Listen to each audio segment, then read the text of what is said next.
হরে কৃষ্ণ। নমস্কার everyone guys, কেমন আছেন সবাই? আশা করছি সবাই খুব ভালো আছেন। আর এটা হচ্ছে আমার জন্মাষ্টমী দিনের গোপালের অভিষেক পূজা পার্বণের ভিডিও।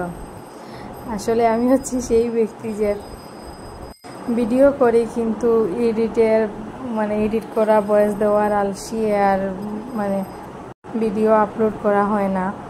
আর বাচ্চা নিয়ে সেই সুযোগটাও হয় না সব সময়। এখনও বাচ্চা ওই পাশে কান্না করতেছি আর আমি এইদিকে ভয়েস দিতেছি, কারণ বুঝতেই তো পারতেছেন এই ভিডিওটা কত আগের, কিন্তু আমি আজকে ভয়েস দিচ্ছি। আর এইদিকে দেখেন আমার মেয়ে কি সুন্দর করে উলুদুনি দিচ্ছে।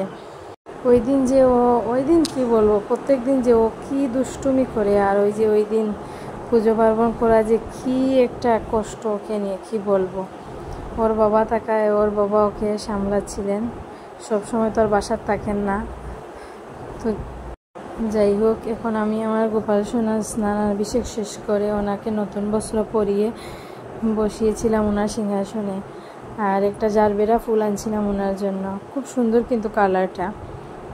তো ওনাকে নিবেদন করে দিলাম। এখন একে একে তুলসী পত্র নিবেদন করছি। এই তুলসী পত্রগুলোর সাইজ অনেকটাই বড় ছিল, কারণ প্রথম অবস্থায় যখন গাছ নতুন থাকে, তখন যখন পাতা আসে গাছে অনেক বড় বড় পাতা হয়, আর তারপর থেকে একদম ছোট ছোট পাতা হয়ে যায়। আর এদিকে আমার মেয়েও আমার সাথে সাথে তুলসী পত্র নিবেদন করছে, ও আর বাংতি টাকা এনে দিচ্ছে গোপালের জন্মদিন উপলক্ষে। আমার বাবাও এখন তুলসী পত্র নিবেদন করছেন গোপালকে। আর আমার মেয়ে এদিকে কি না করতেছে, যে এটা ফেলতেছে ওটা ফেলতেছে। যাই হোক, বাচ্চা মানুষ তো, দুষ্টামি তো আর মেনে নিতেই হবে, কি আর করা।